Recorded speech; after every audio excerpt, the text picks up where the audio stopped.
Commander Das, I want to come to you now because you're an expert on underwater domain awareness. You're one of the few people who've been literally red flagging this issue of the fact that we have so little underwater domain awareness. This question of all of our undersea critical infrastructure, all of the cables that transport our internet that come from these underwater cables, how vulnerable are they really to external factors, saboteurs, given the number of Chinese survey vessels that are active in the Indonesian region, some of them even as we speak right now? Yeah, as Pavitran sir mentioned, the criticality of this aspect doesn't need any discussion. I think we can leave it aside. But, you mentioned about the Baltic Sea, but, in 2023, Taiwan has had issues with two Chinese ships in the area cutting the only two submarine cables that supply internet. Right. Then I will not again talk about the Baltic Sea, but then in February 2024, the Houthis missile sank a British bulk carrier. This is another case where, some other activity is not deliberately to damage the internet cable, but damage to the internet cable will make us so much vulnerable is the question we all need to understand. So, to my understanding, an alternate to this, the NATO has come up with, this concept of hybrid space stroke submarine architecture ensuring information security of telecommunication.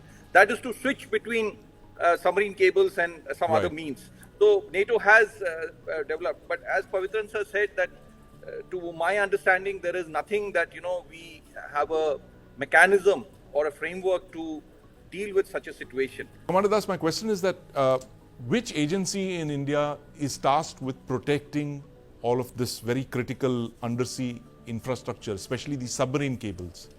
To my understanding, I don't see, because most of these infrastructure is with private entities. In India, we are aware of three types of cables, right?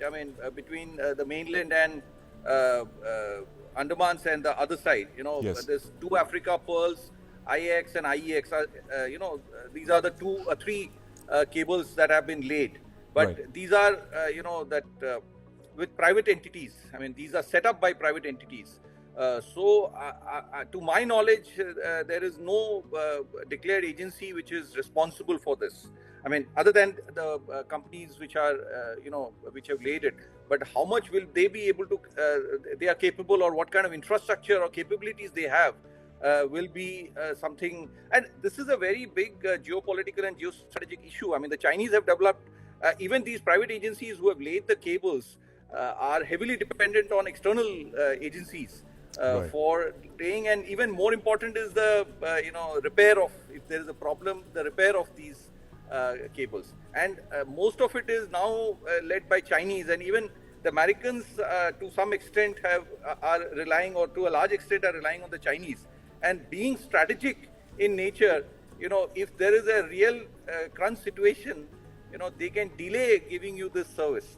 So it's a very strategic aspect which one has to understand. Even the Americans have raised this concern. Even in their strategic circles, and now the government has intervened to give more emphasis and give more incentives to develop indigenous capabilities even there.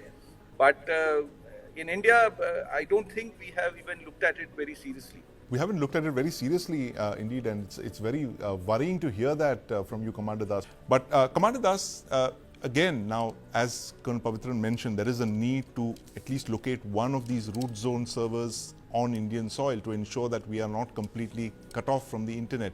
What are the other precautions that we must take to ensure that, we don't get a wake-up call like we have in other domains, especially in this very critical domain of underwater domain awareness?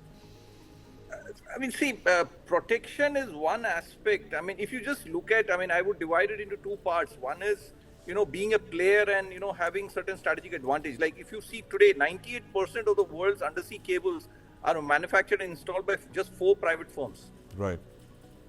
One US subcom is one US company, French firm Alcatel Submarine Networks, then Japanese Nippon Electric Company, and the fourth one is the Chinese. And that 87 is first 3, and the Chinese Huawei Marine Networks is controlling 11%. But the Chinese are getting more and more, because in Africa and many such global south, China is rapidly gaining entry. So this is one part, but the problem is when you have a disruption, how do you react to that disruption? I mean, what Pavitran sir is saying, that if something happens, I mean, it's a kind of a redundancy that you are building in, and you know, you have something. But if something happens, you know, like most of the repair facilities are owned by, what I mentioned earlier, is owned by the Chinese. So they may delay providing, even if it's a private company, and most of the private companies are now controlled by the government. So they may even delay providing you that service, and internet disruption for a while, even, you know, a couple of days can create havoc. I mean, as sir said repeatedly, that, you know, we are completely now getting into the digital world, you know, and this will also raise questions in terms of how much can we believe in this, and this transition will get disrupted if we don't have 100% confidence. Right, absolutely. So that would be something very, very worrying. And also what happens is now, if we say under the Sagar vision, you know, security and growth for all in the region, we have significant problems with our neighbors. Right, we could have significant problems with our neighbors. Will they trust us to, you know, be a provider for security for internet? This undersea cable protection is also an important thing. Will our neighbors even trust, or will they allow the Chinese to enter into our neighborhood? Absolutely. Is something we need to look at very you know, seriously. a very, very fascinating aspect of this.